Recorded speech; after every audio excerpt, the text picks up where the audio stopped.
Pay me, pay me, pay me my silver now. Pay me or go to jail. Pay me my silver now. Good morning, Bix Weir, roadrunner.com with your morning horn disease, your sip of chaga coffee. I have posted all three parts of the discussion with the head of the Mint Silver Eagle program. Go check that out. It's at roadrunner.com. All three are up there in order.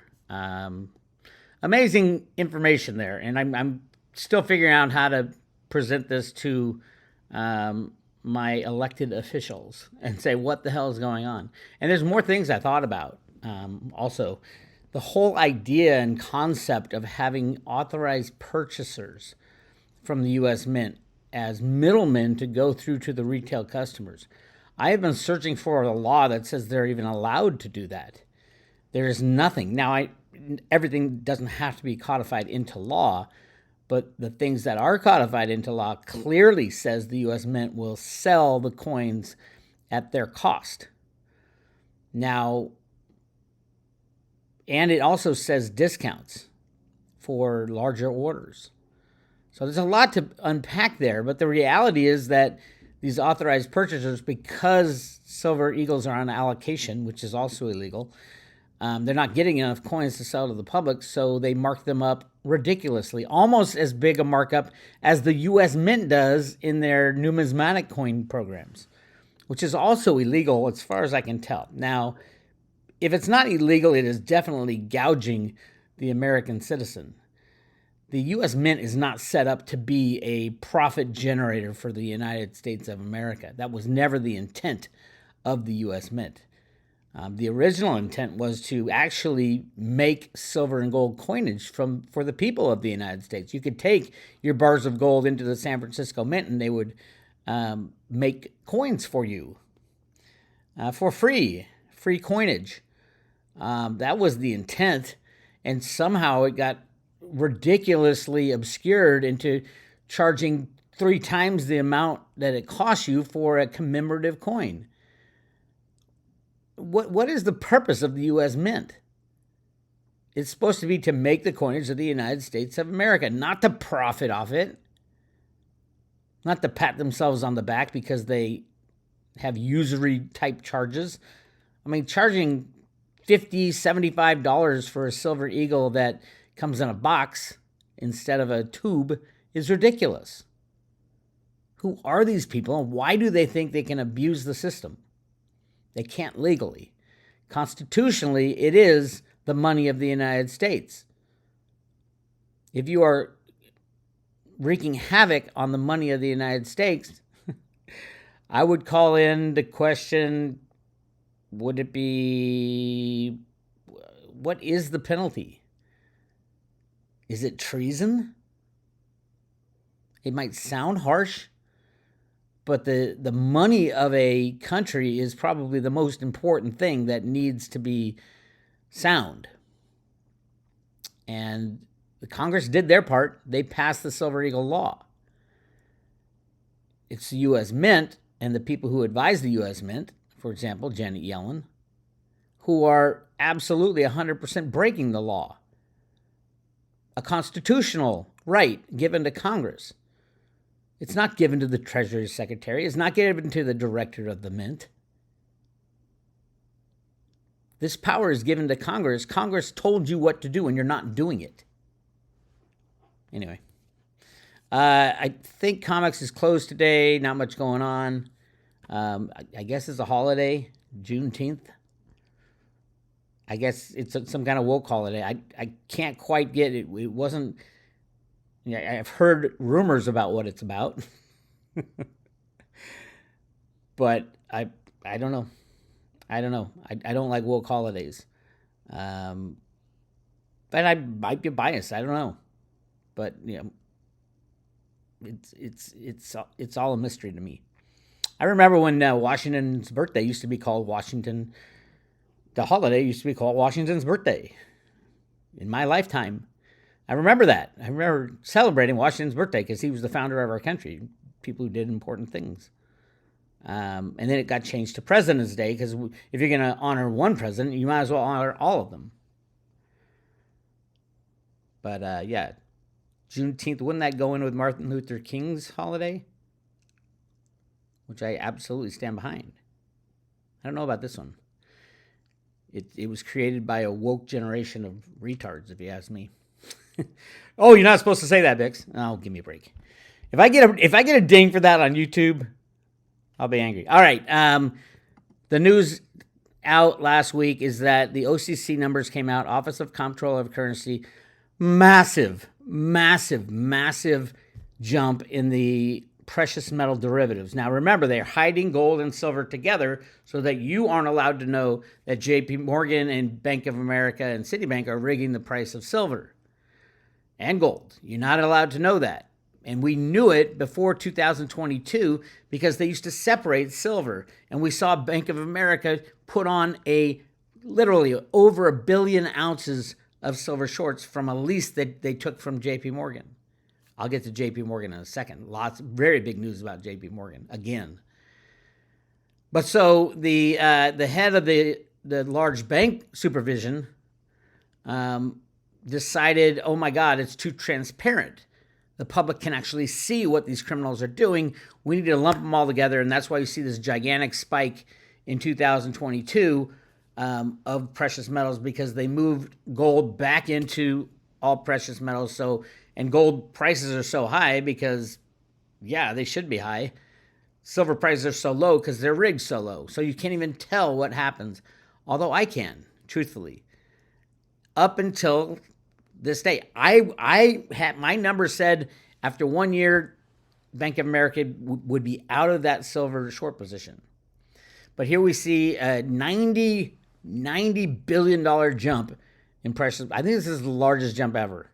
It's hard. You couldn't break out gold and silver. You couldn't break out gold from the data before, unfortunately. Here's what I think is going on. And Jenny Moonstone alluded to this when she was talking about, she saw like the Indiana Jones, Raiders of the Lost Ark, when he has the bag of sand and he wants to take the idol and he weighs out how much, if we switch this to that, how much would it be affected? That's what was going on with JP Morgan, because they can't rig the silver market theoretically anymore until mid-September or late September 20th, I think, is the end of their probation. Now, mind you, they did break the contract with the DOJ, Deferred Prosecution Agreement. They broke it already. Now, no one said anything about it, but they did break the agreement that they wouldn't rig the market. And then they got busted for using WhatsApp to run their dirty scams. And so the Deferred Prosecution Agreement should be in effect.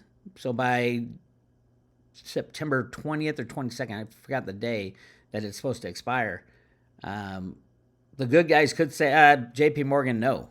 Sorry, you broke the DPA, and we're going to have to hold you on RICO charges. I think they should.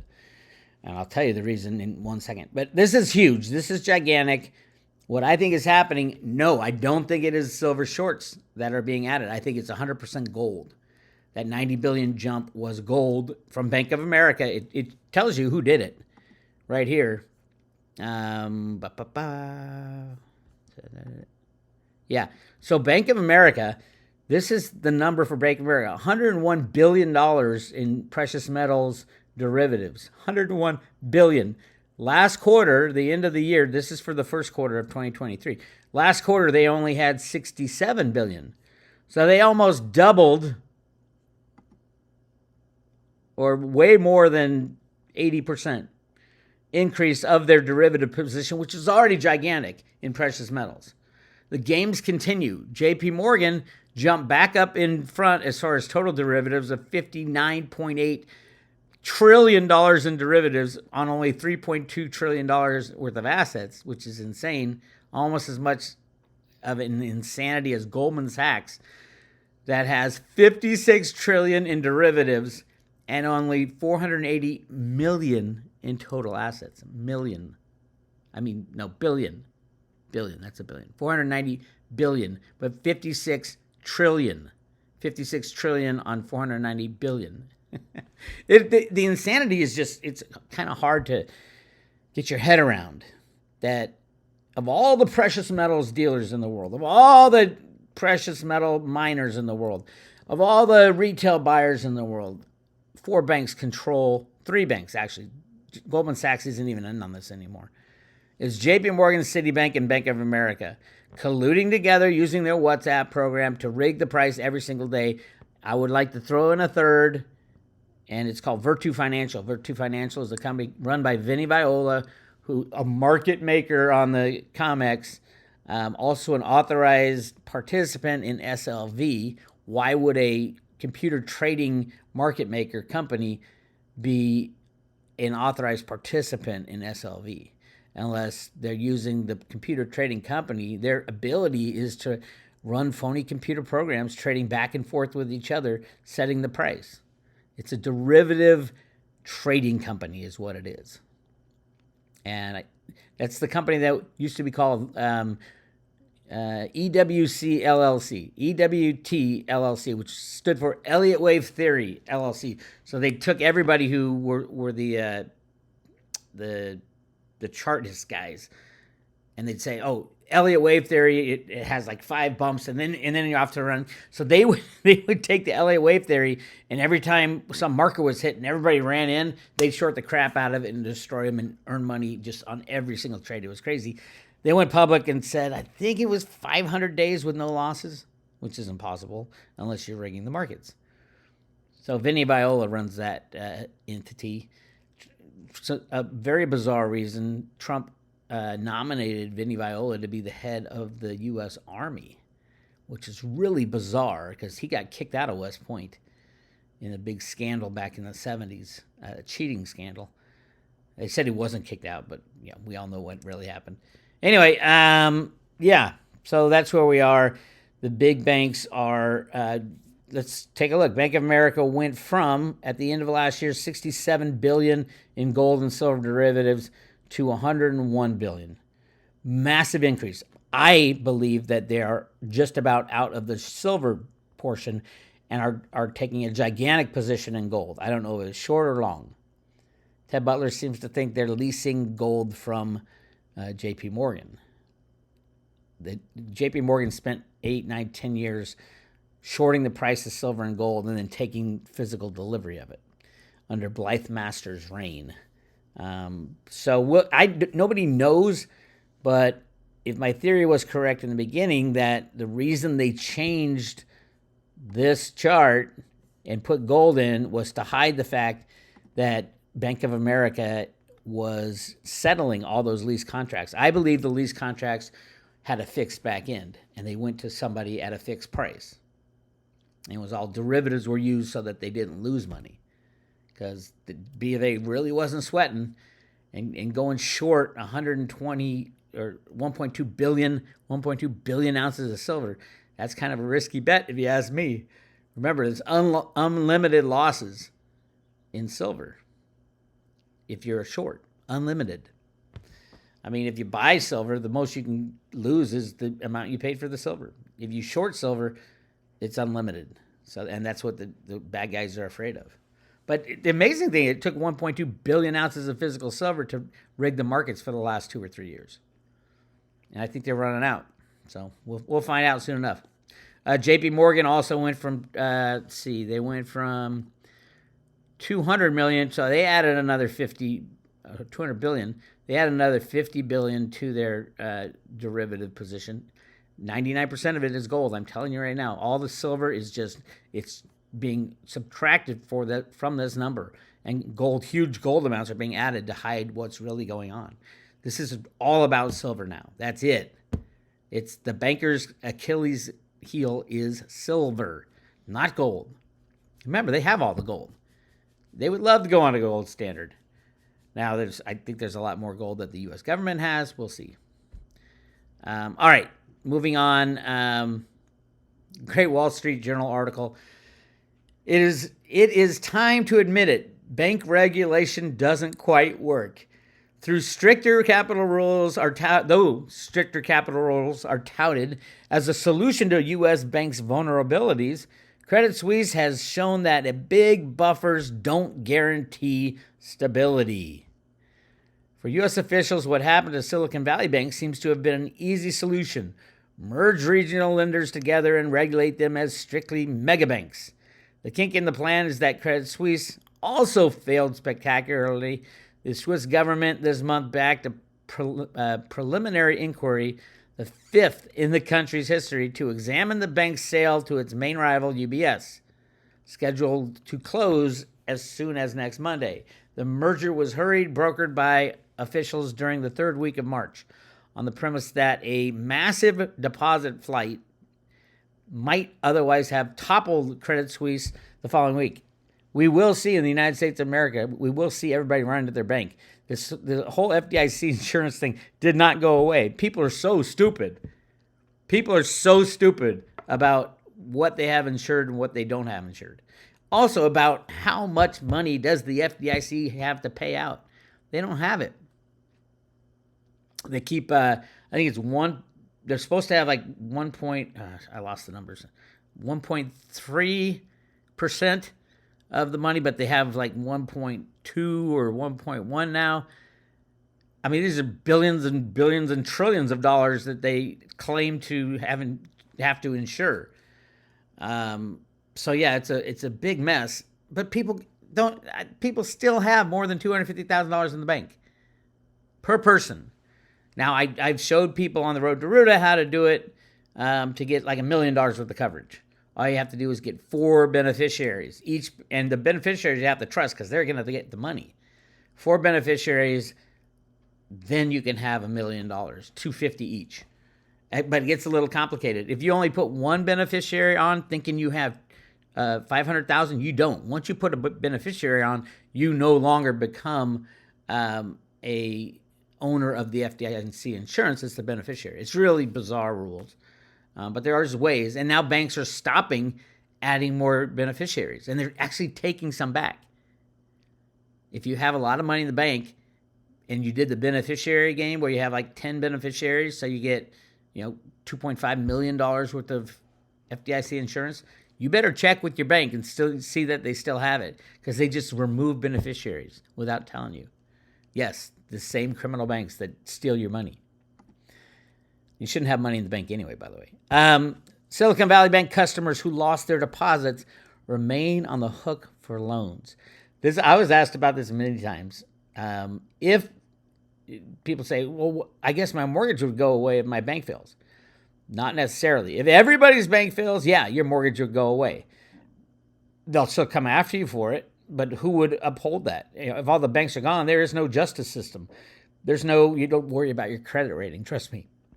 And there's no repo guys. But on a smaller scale, like Silicon Valley Bank, yeah, they could take your money, but still require you to pay off the loan, which is what's going on with the Asian subsidiaries of Silicon Valley Bank. The FDIC seized the deposits of Silicon Valley Bank Asian customers. This is offshore Asian customers. It's not a racist type of thing. But a lot of the Asian companies were doing business at Silicon Valley Bank in like the Bahamas and the Turks and Caicos, hiding money. So the FDIC seizes deposits of Silicon Valley Bank's Asian customers, but their loans remain with First Citizens Bank. Silicon Valley Bank customers in Asia whose deposits were recently seized by the FDIC are in a bind for another reason. They still have outstanding loans to First Citizens Bank, which bought SVB. When SVB failed earlier this year, the FDIC stepped in to protect all the California bank's U.S. deposits and arranged the sale of the lender's U.S. customer accounts, branches, and loans to First Citizen Bank shares. Left out of the deal was Silicon Valley Bank's branch in the Cayman Islands, which has deposits from the bank's clients in China, Singapore, and other parts of Asia, including venture capital and private equity firms with funds that domiciled in the British overseas territory. I would say, and don't forget, the crypto cabal kept their money in Silicon Valley Bank, and they are mainly located in Singapore. Aha! Was this a takedown of the crypto cabal? Could be. Those investment firms were stunned in late March when they found out that their deposits were not protected. And the FDIC, acting as Silicon Valley Bank receiver, had drained their bank accounts, the Wall Street Journal reported previously. Some of those same venture capital private equity funds had previously drawn on credit lines that were linked to their SVB deposit accounts. Their outstanding loans were among the assets that were sold to First Citizens, customers of the bank told the Journal. The funds are now under pressure to repay the short-term loans. So they took their money, took their cash, but their loans still have to be repaid. Welcome to banking in America. All over the world, banking 101. Oh my God. Your money is our money, and the loans will always be there, even if you have no money because we took your money. It is insane. But the peak of insanity are these bastards over at JP Morgan. How long have I been railing about JP Morgan being the most criminal bank? Very long time. Wall Street on Parade has been doing a great job with this as well. Here's their latest. JP Morgan is alleged to have used its hedge fund's private jet to engage in sex trafficking for Jeffrey Epstein. Now, Jamie Dimon claimed he didn't know anything about, barely even heard of Jeffrey Epstein, even though the guy sitting right next to him is chief of legal, this Jess guy, he was like, Jess Stanley. Jess Stanley was, the sales guy directly associated with Highbridge Capital. Jamie Dimon, Jeffrey Epstein put the deal together. JP Morgan paid Epstein $15 million, but Jamie Dimon knows nothing about it. If he knows nothing about Jeffrey Epstein and his deals, then he is just on that basis, because he was signing off on things he didn't know anything about. It's such a lie. Jamie Dimon is such a freaking criminal. He needs to go to jail. On January 13th, the minimum complaint by Boy's law firm elaborated the following allegation. As another example of JP Morgan and Jess Stanley's benefiting from assisting Epstein, a highly profitable deal for JP Morgan was the Highbridge acquisition. In 2004, when Epstein's sex trafficking abuse operation was running at full speed, Epstein served up another big financial payday for JP Morgan. Epstein was close friends with Glenn Dubin, the billionaire who ran Highbridge Capital Management. Through Epstein's connection, it had been reported that Stanley arranged for JP Morgan to buy a majority stake in Dubin's fund, which resulted in a sizable profit for JP Morgan. This arrangement was profitable for both Stanley and JP Morgan, further incentivizing JP Morgan to ignore the suspicious activity in Epstein's accounts to assist in his sex trafficking venture. For example, despite that Epstein was not FINRA certified, Epstein was paid more than $15 million for his role in Highbridge JP Morgan deal. I wonder what they did to celebrate that deal. Jamie Dimon. Moreover, Highbridge, a wholly owned subsidiary of JP Morgan, trafficked young women and girls on its own private jet from Florida to Epstein's island as late as 2012. And Jamie Dimon knew all about it. Why do you think they instantly settled when all this came to light? For $250 million? That means nobody will get to see all the dirty details. And then this, 72 hours before, $290 million. 72 hours before JP Morgan offered $290 million to make Epstein claims go away, a lawyer disclosed that the bank had withheld 1,500 documents. I'll guarantee you Jamie Dimon's name's all over those documents. Now they'll never see the light of day because they settled. They said, how much do you want to keep this quiet? And the lawyer who's working for these girls who were abused said, give me $290 million.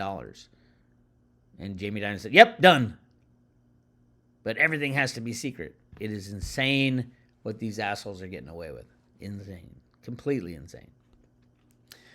Speaking of insane, yes, China is throwing away fields of electric cars. In order to keep up with Elon Musk's sales projections, China has to look like it's selling a lot of electric vehicles. Now they're just making them and having them sit. peak insanity. Look at all the silver there lined up behind this guy. The world has just gone off its freaking rocker. I don't even know what to say anymore. California is going to sink into the sea, not because of an earthquake, because of stupidity. Stupidity in government, stupidity in the citizenry. It's so freaking brainwashed. It's unbelievable. Unbelievable. Anyway, that's where we are. It's going to get worse before it gets better, as Cliff likes to say. It is going to get crazy. This is nothing. This is nothing compared to what's coming. Get your physical silver. Get it in your own possession. Go to roadtoruta.com. Check out my discussion with the head of Silver Eagle Sales, who admits to literally at least 5 infractions of the law. And then, if you are so inclined, join the private road at Road to Ruta, and we will send you this, the coolest coin ever made, double struck, Ruta Lives coin, hand-painted, individually numbered, and certified. And you get a year's worth of behind-the-scenes Road to Ruta action. So go check it out or renew while supplies last. As soon as silver hits $30, it's run to 50, it's run to 200. We're going to stop this giveaway. So get your coin today. This is Bix. I'll talk to you later.